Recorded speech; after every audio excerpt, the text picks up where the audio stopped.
Bismillah. Assalamualaikum warahmatullahi wabarakatuh.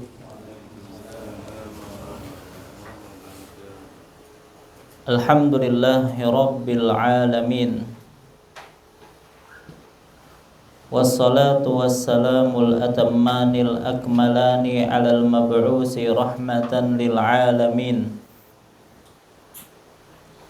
Nabiyina wa rasulina Muhammadin wa ala alihi wa ashabihi wa man tabi'ahum bi ihsanin ila yaumiddin. Amma ba'd. Fa ya ibadallah, kaum muslimin wal muslimat rahimani Allahu wa iyyakum. Alhamdulillah, segala puji bagi Allah Subhanahu wa ta'ala yang kembali memberikan kepada kita kesehatan, kekuatan, taufik dan hidayahnya, sehingga kembali kita bisa berkumpul di majelis yang mulia ini dalam rangka menghadiri kajian rutin kita, yaitu dengan tafsir juz amma.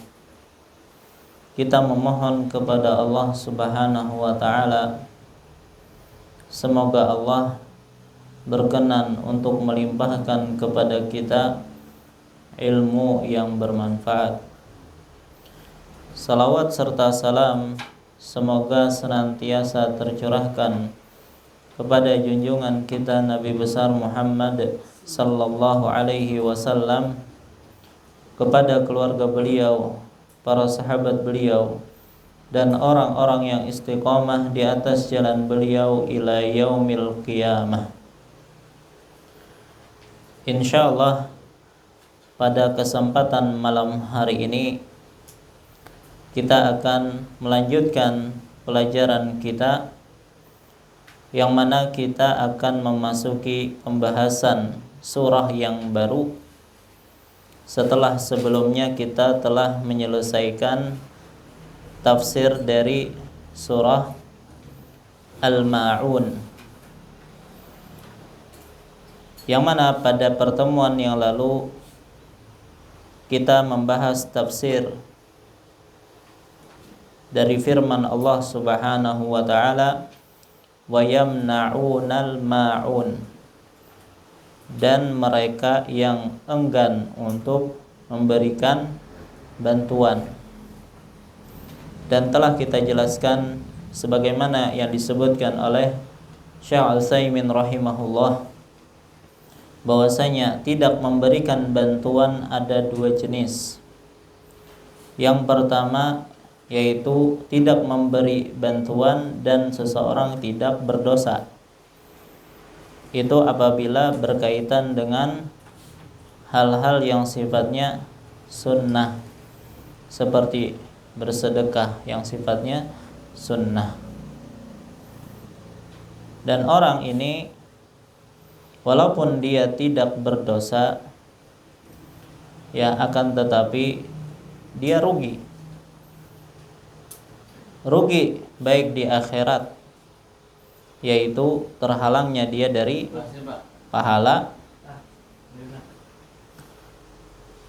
dan juga rugi di dunia, yang mana hartanya jadi minim berkah.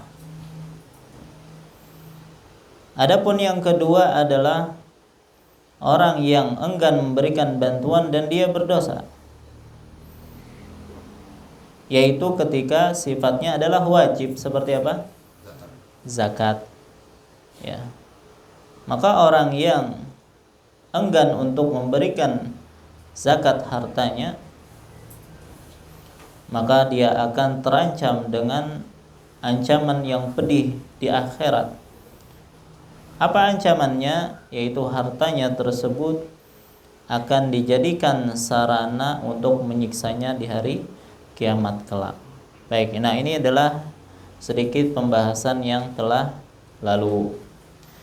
Setelah kita selesai membahas tafsir dari surah Al-Ma'un, maka kita akan berpindah kepada surah berikutnya, yaitu surah apa? Quraisy. Quraisy atau Al-Quraisy? Quraisy tanpa alif lam. Baik. Nah, sebelum kita bahas secara panjang lebar berkaitan tentang tafsir surah Quraisy, perlu diketahui bahwasanya para ulama menjelaskan bahwa kandungan isi Al-Quran terbagi menjadi 3. Ulangi, para ulama menjelaskan bahwasanya kandungan isi Al-Quran itu terbagi menjadi 3. Yang pertama adalah berkaitan dengan tauhid dan akidah. Tauhid dan akidah.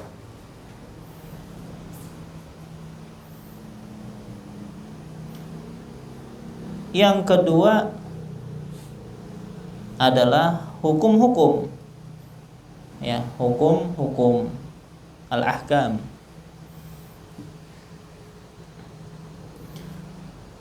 Sementara yang ketiga itu adalah kisah-kisah yang berisi nasihat tentunya. Jadi ulangi, sebagian ulama atau para ulama menjelaskan bahwasanya kandungan isi Al-Quran terbagi menjadi 3. Ada yang berkaitan dengan tauhid dan akidah, ada yang berkaitan dengan hukum-hukum, petunjuk-petunjuk di situ, dan yang ketiga adalah kisah-kisah.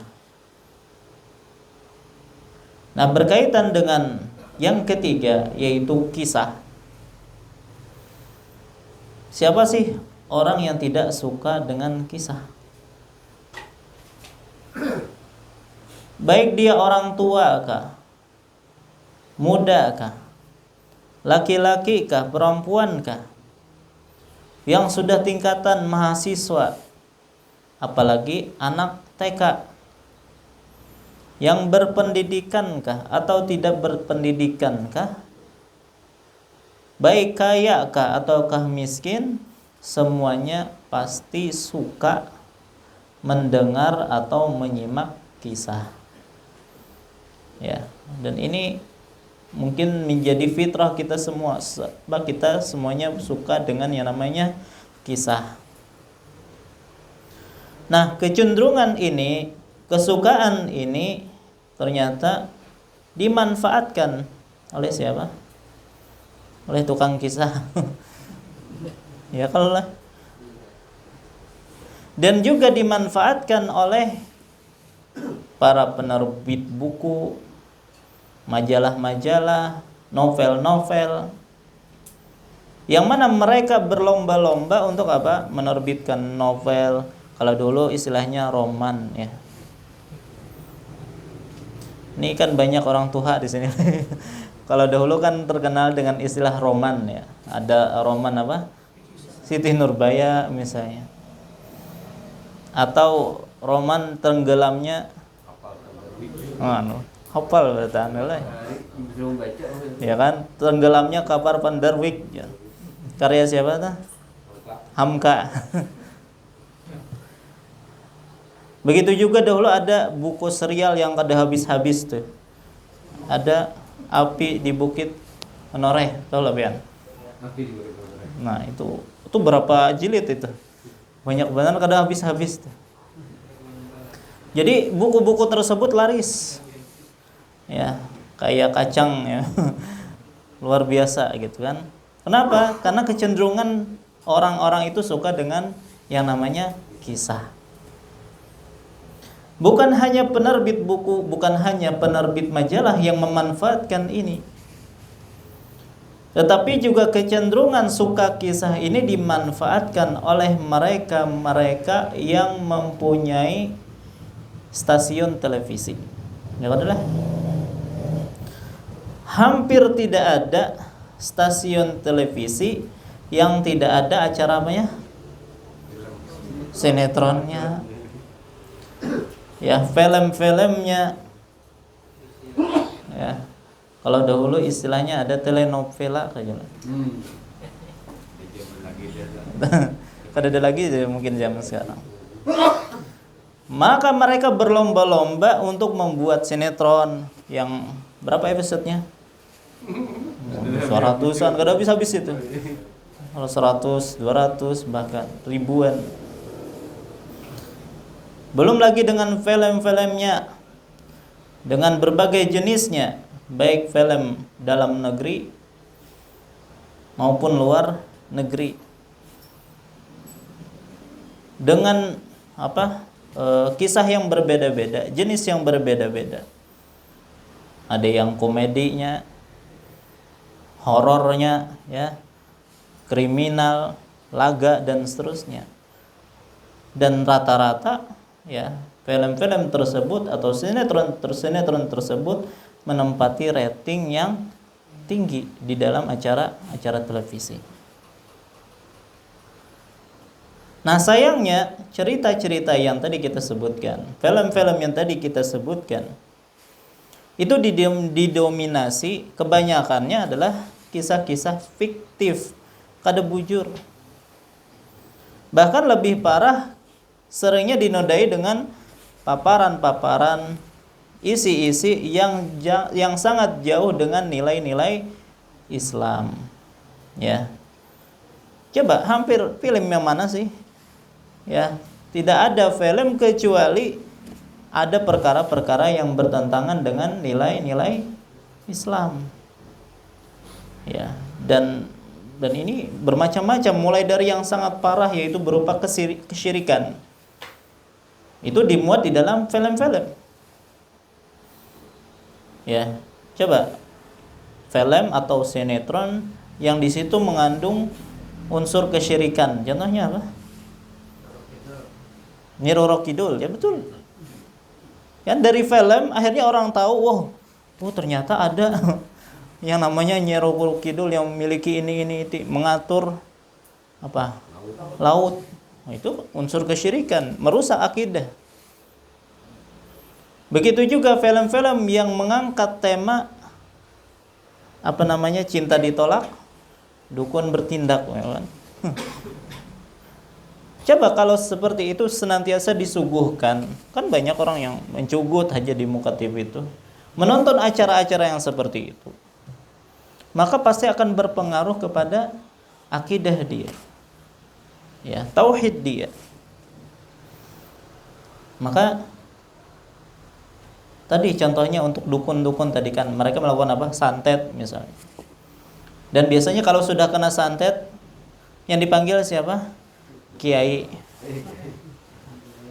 Jadi ada kesan di dalam pikiran masyarakat itu bahwasanya tugas kiai itu hanya ngusir setan. Ya, jadi fungsi dari kiai itu jadi sempit jadinya, cuma seolah-olah hanya ngusir setan. Pawang setan jadinya. Ini baru bercerita tentang masalah kesyirikan. Belum lagi yang lain-lainnya. Ya, seperti perzinaan, perselingkuhan. Akhirnya orang yang disuguhkan dengan hal-hal seperti itu, ya, akan meniru-niru, ya, atau akan memudahkan dia menceraikan istrinya misalnya. Setelah itu ada istilah memperebutkan harta. Bunuh gini lah. Ya, itu semuanya ditiru dari mana? Dari tontonan-tontonan di TV.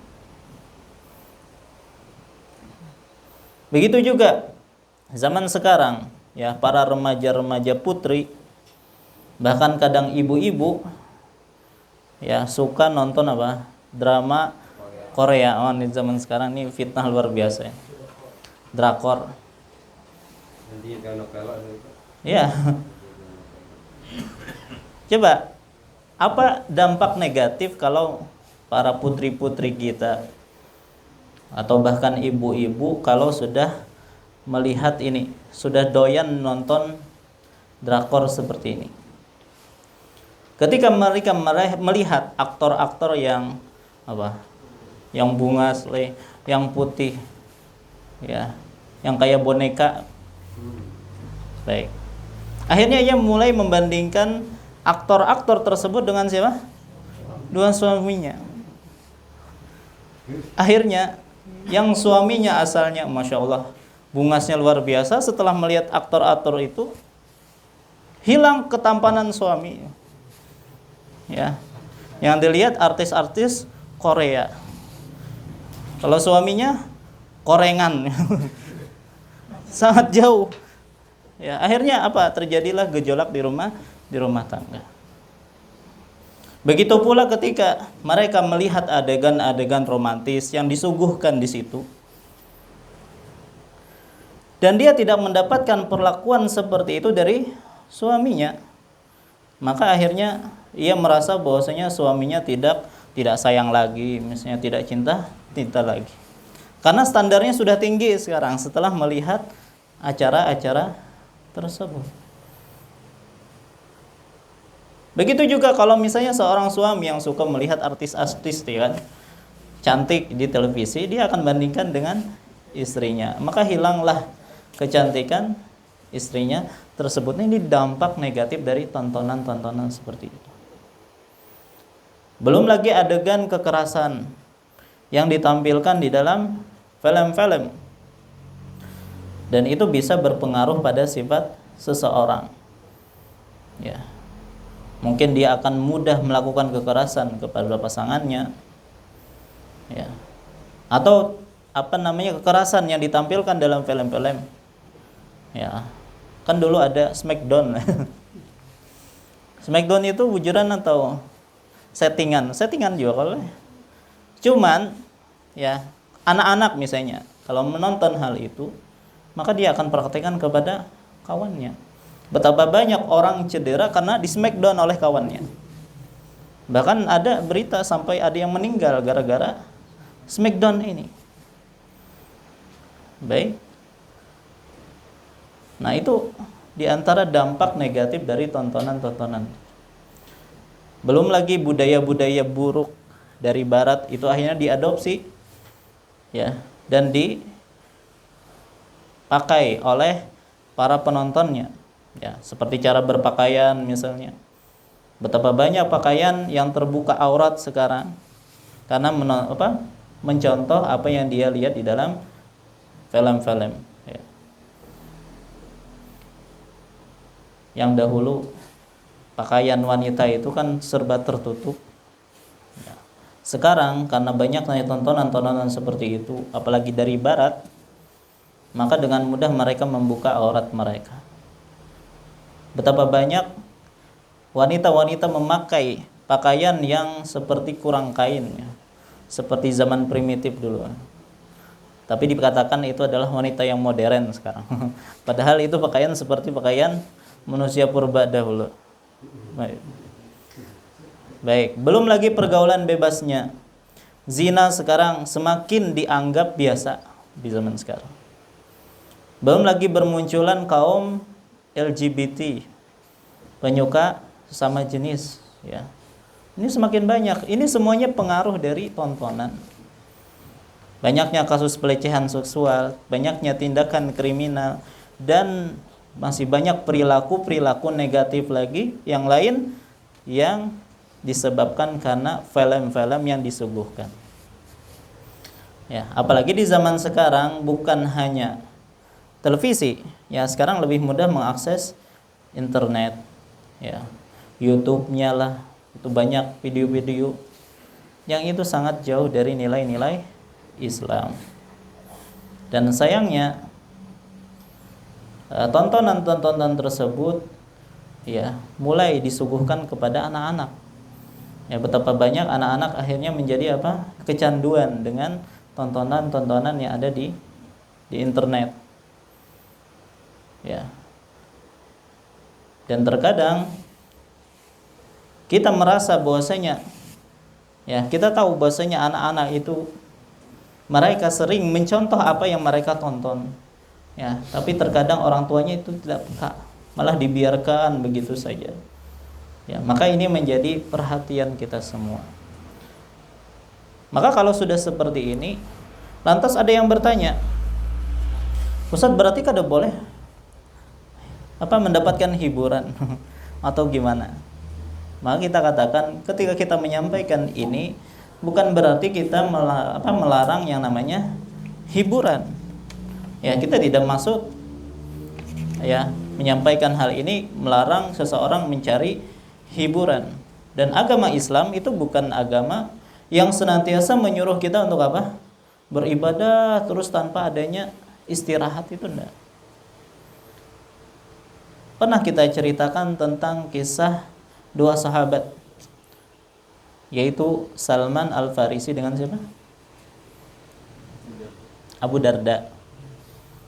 Yang mana Abu Darda radhiyallahu anhu malamnya senantiasa sholat malam terus tanpa berhenti.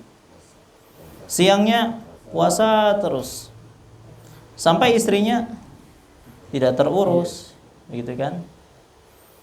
Maka ketika Salman melihat kondisi Abu Darda ini, ya, maka Salman pun memberikan nasihat kepada Abu Darda.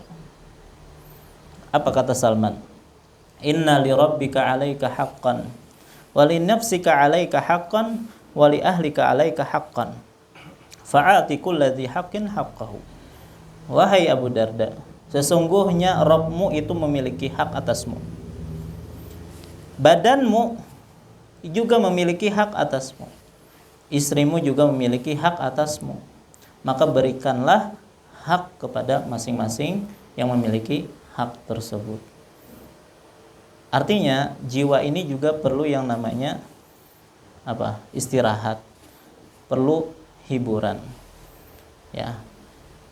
Jadi Islam tidak melarang yang namanya hiburan.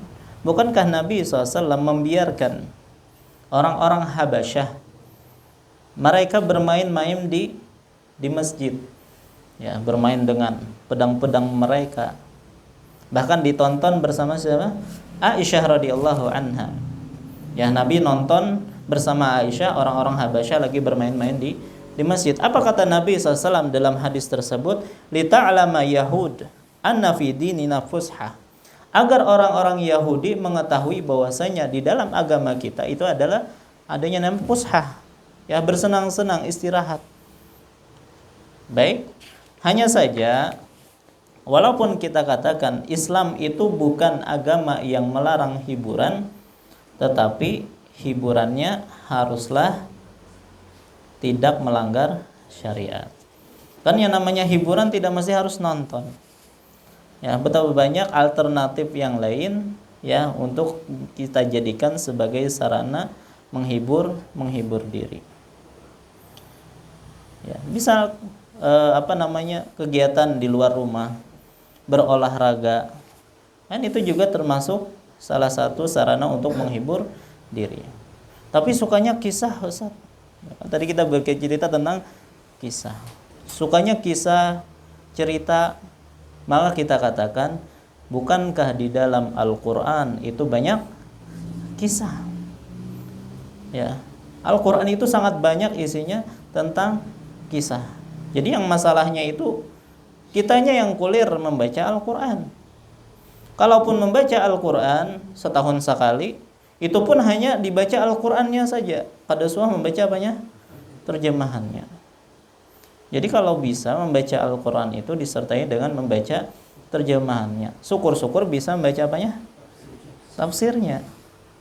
Ya, agar semakin bisa mengambil faedah dari kisah-kisah tersebut. Dan perlu diketahui bahwasanya kisah-kisah di dalam Al-Qur'an itu memiliki banyak keistimewaan. Ya, berbeda dengan kisah-kisah lainnya. Ya. Kisah-kisah dalam Al-Qur'an memiliki banyak sekali keistimewaan ya yang tidak sama dengan kisah-kisah lainnya. Di antara keistimewaan kisah-kisah di dalam Al-Qur'an, pertama itu adalah wahyu dari Allah.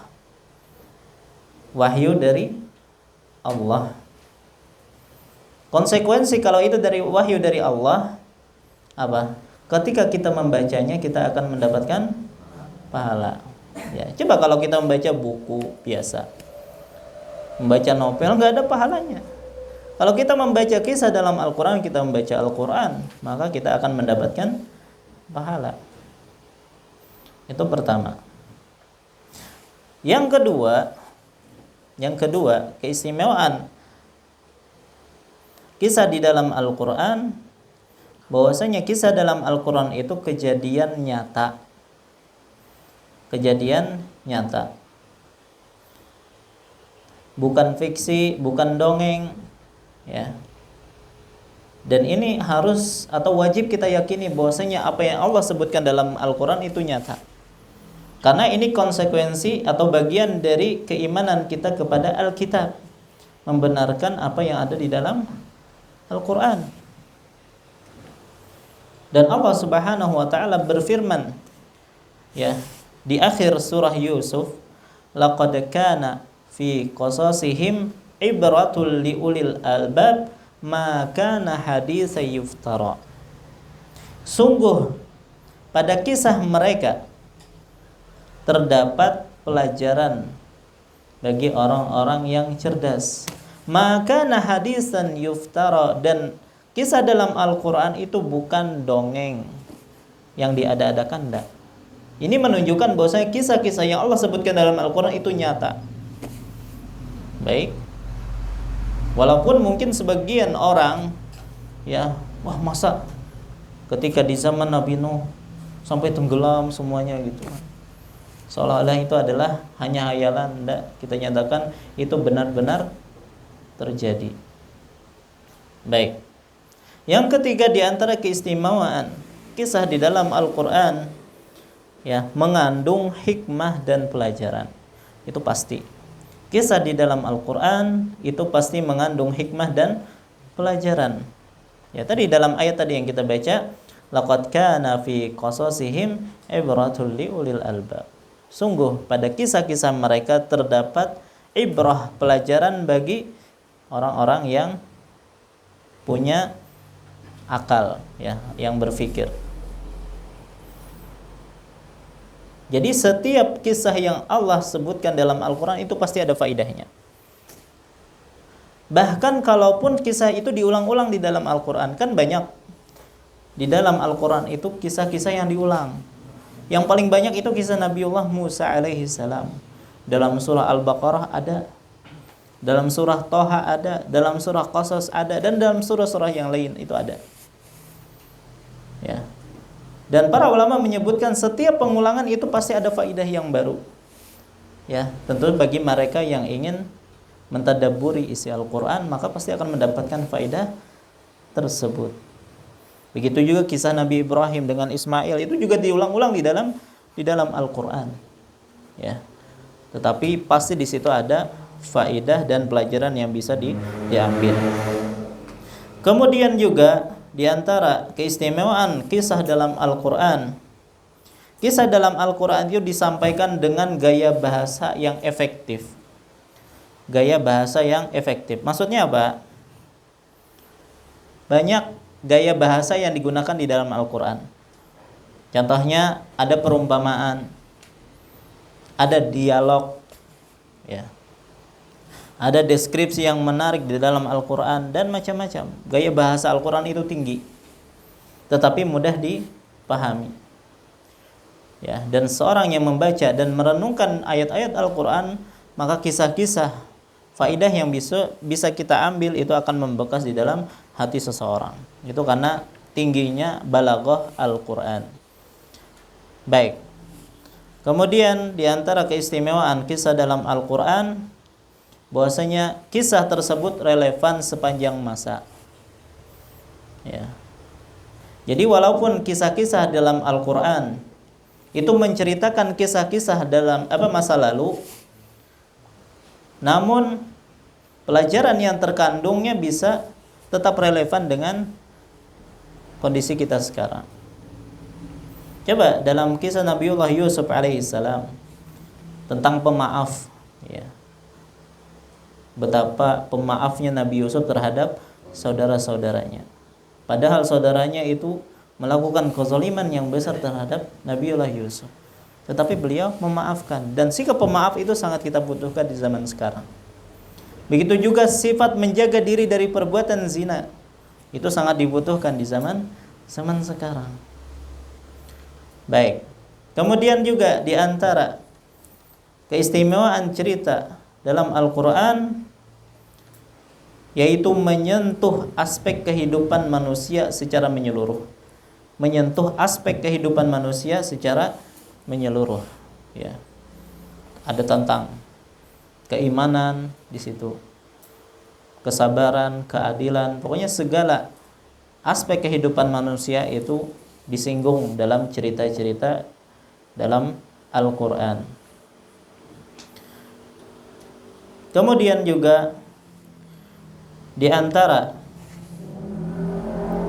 keistimewaan cerita di dalam Al-Quran atau kisah di dalam Al-Quran, yaitu memperkuat keimanan. Ini jelas bagaimana Allah Subhanahu wa taala menolong para rasul, ya, dan memusnahkan atau menghancurkan kaum yang menentang rasul.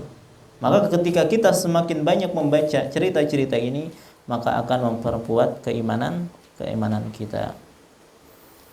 Kemudian juga di antara keistimewaan kisah-kisah dalam Al-Quran, memberikan teladan yang baik, ya, dan juga yang buruk. Jadi ada teladan yang baik yang kita ikuti, dan teladan yang buruk yang harus kita jauhi. Baik, nah inilah di antara keistimewaan cerita-cerita di dalam Al-Quran. Baik, ulun sebutkan ulangi sedikit ya. Jadi yang pertama adalah kisah dalam Al-Quran merupakan wahyu dari Allah. Yang membacanya itu mendapatkan pahala. Kemudian cerita Al-Quran merupakan kejadian nyata.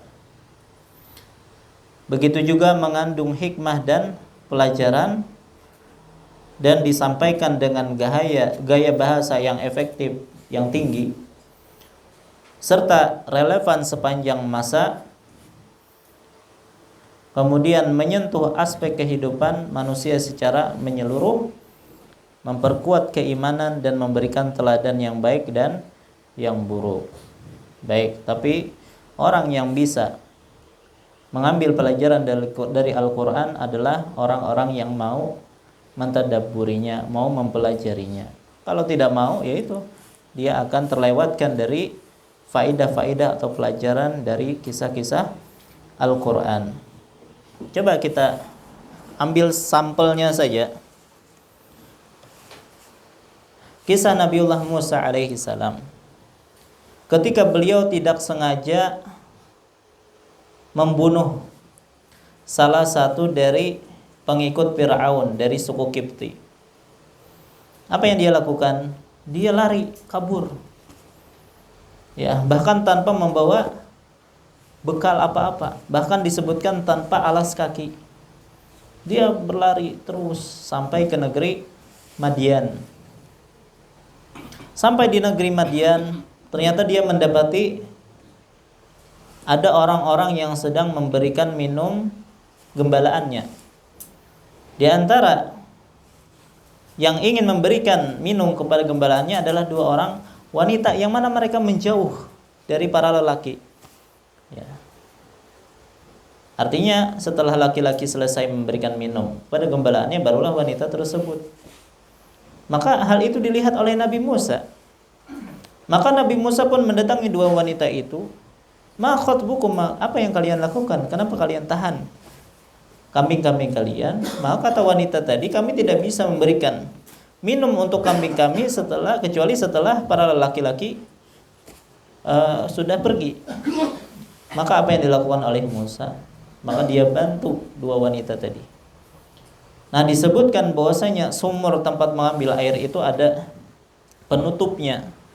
Yang mana penutup itu tidak bisa diangkat oleh satu orang, harus diangkat oleh beberapa orang. Nah, biasanya wanita ini ketika memberikan minum kepada kambing-kambingnya hanya ngambil bekas-bekas air yang di sekitar situ.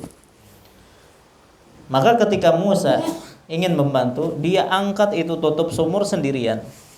Ini menunjukkan Nabi Musa sangat kuat. Ya. Apalagi sebelumnya diceritakan bahwasanya Nabi Musa ketika memukul salah satu pengikut Firaun itu langsung tewas, sekali pukul langsung tewas. Ya, begitu juga ketika ngangkat tadi tutup sumur sendirian dia mampu. Ini menunjukkan kuatnya Nabi Musa.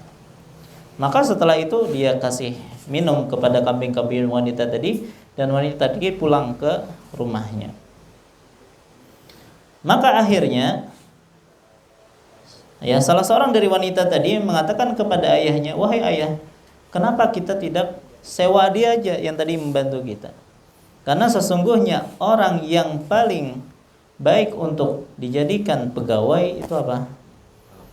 Al-qawi al-amin." Orang yang kuat dan juga orang yang amanah. Ya, maka akhirnya sebelumnya jadi orang tua dari wanita tadi menyuruh salah satu di antaranya datang kepada siapa? Kepada Musa. Allah menyebutkan kisah ini di dalam surah Al-Qasas. Faja'athu ihdahuma tamshi 'ala istihya. Maka datanglah salah seorang dari dua wanita tadi kepada Musa dalam keadaan apa? Malu-malu. Ya, sepenggal ini aja dulu. Baik, maka dari sini kita mengetahui bahwasanya wanita di zaman dulu itu punya rasa malu. Apalagi mau ketemu seorang laki-laki. Maka ini bisa menjadi pelajaran ya, terutama bagi wanita-wanita di zaman sekarang. Ya, yang mana kenyataannya banyak di antara wanita zaman sekarang bukan malu-malu tapi malu-maluin ya. Di zaman dulu mereka sangat menjaga kehormatan diri mereka. Ketika akan menemui laki-laki mereka malu. Kalau sekarang ya, wanita yang malu-malu malah dianggap nggak gaul lah istilahnya kan. Sudah SMA tidak punya pacar dianggap aib. Itu di zaman sekarang. Maka kalau zaman dulu sekedar menemui laki-laki saja mereka malu. Nah, ini hanya sepenggal dari ayat tadi. Waja'at ihdahuma tamshi 'ala istihya. Belum lagi sambungannya itu masih banyak kisahnya. Dan itu bisa dikupas ya dan mendapatkan pelajaran yang sangat banyak. Tapi itu bagi mereka yang mau mempelajari Al-Qur'an. Ya. Jadi di dalam Al-Qur'an banyak pelajaran ya, yang mana pelajaran-pelajaran tersebut bisa menempa diri seseorang untuk bisa menjadi muslim yang sejati.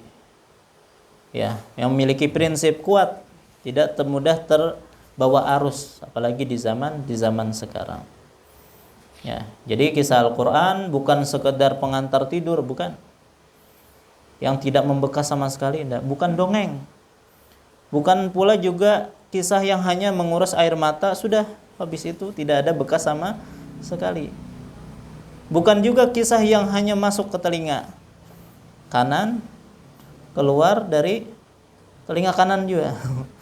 Berarti kan ada masuk lagi sih ya. Baik. Maka seseorang yang ingin mendapatkan faedah dari Al-Qur'an, maka seringlah bertadabburi Al-Qur'an, bacalah Al-Qur'an, resapi makna-makna Al-Qur'an, dan baca terjemahannya itu minimal, kalau bisa baca tafsirnya. Jadi seolah-olah yang namanya terjemahan Al-Qur'an itu sesuatu yang wajib ada di rumah kita. Ya syukur-syukur kalau ada tafsirnya. Baik.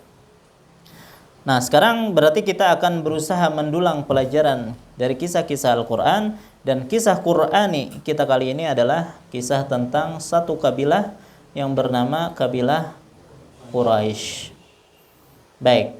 Nah, seperti biasa ya, untuk pendahuluan kita tidak langsung tafsir rinci dari surah Quraisy, tapi kita akan sebutkan pertama nama-nama surah surah Quraisy tanpa al ya.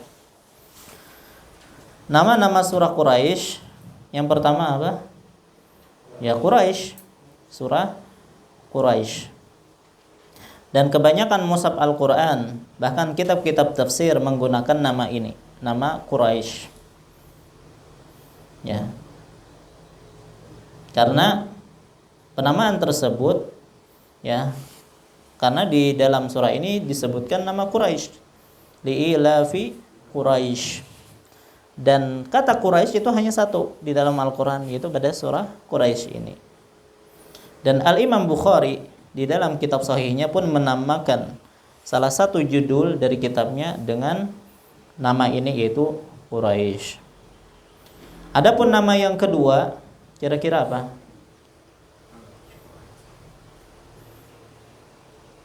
Surah li'ilafi Quraisy.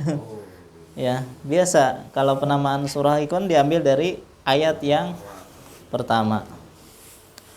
Dan justru nama ini, yaitu nama li'ilafi Quraisy, itu lebih dikenal pada qurun salaf ya. Jadi orang-orang dahulu lebih sering menyebutkan surah ini dengan surah li'ilafi Quraisy. Baik. Kemudian apa sebab diturunkannya surah Quraisy? Baik, di antara riwayat yang disebutkan tentang sebab diturunkannya surah Quraisy disebutkan dalam suatu hadis yang diriwayatkan oleh Al-Hakim dan dihasankan oleh Syalbani dari Ummi Hani radhiyallahu an, bahwasanya Rasulullah sallallahu alaihi wasallam radhiyallahu anha ya, bahwasanya Rasulullah sallallahu alaihi wasallam berkata atau bersabda, "Faddalallahu Quraisyan bi sab'i khilal." Allah Subhanahu wa taala memberikan kelebihan kepada Quraisy dengan 7 perkara. Ya, ada 7 perkara yang Allah lebihkan untuk orang-orang Quraisy. Yang pertama kata beliau, "Anni fihim." Aku termasuk orang Quraisy. Ya, aku termasuk golongan mereka, yaitu orang-orang Quraisy. Dan ini merupakan keistimewaan untuk orang Quraisy karena Nabi ada di antara mereka. Kemudian yang kedua kata Rasulullah, wa anna nubuwata fihim, dan kenabian ada pada mereka. Ya. Kenabian ada pada Quraisy. Dan itu merupakan keistimewaan. Ya. Jadi kenabian itu kan ada di Quraisy. Persisnya ada di kabilah atau Bani Hashim. Yang itu menyebabkan Bani Makhzum itu cemburu dengan Bani Hashim. Makanya Abu Jahal kadahapun masuk Islam, ya, karena bukan di kabilah dia. Yang ketiga kata Rasulullah, wal hijabatu fihim, dan tugas melayani Ka'bah ada di tangan mereka. Ya, melayani Ka'bah seperti memberikan kiswah Ka'bah itu kan dilakukan oleh orang-orang Quraisy. Jadi melayani Ka'bah, melayani Baitullah itu merupakan kebanggaan bagi mereka. Oleh karena itu, kalau ada orang yang tugasnya atau gawiannya jadi marbot, ya, jangan malu, itu ada pekerjaan yang mulia, melayani Baitullah, melayani rumah Allah. Baik. Yang keempat, wasiqayatu fihim, dan melayani orang-orang haji dengan memberi minum pada mereka, itu dilakukan oleh orang-orang Quraisy. Ya, jadi orang-orang Quraisy itu sangat bangga mereka bisa melayani orang-orang haji. Jadi orang-orang jahiliyah dulu tetap mereka berhaji. Siapa yang melayani mereka, memberikan makan, memberikan minum? Orang-orang Quraisy.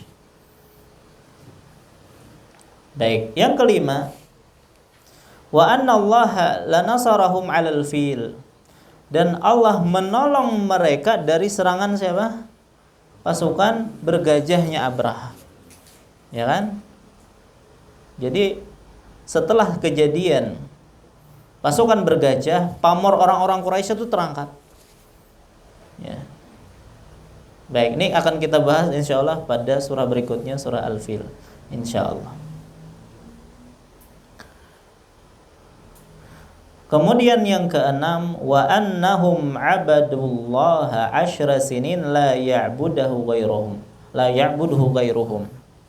Dan bahwasanya mereka menyembah Allah 10 tahun yang mana tidak ada selain mereka yang menyembah Allah.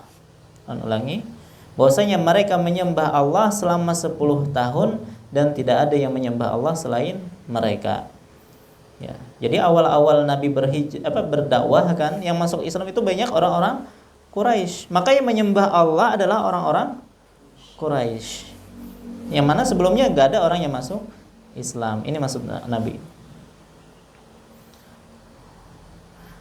Dan yang ketujuh, nah ini yang menjadi perhatian kita, wa annallaha anzala fihim suratan minal Qur'an. Dan bahwasanya Allah menurunkan untuk mereka satu surah di dalam Al-Qur'an. Itu surah Quraisy tadi.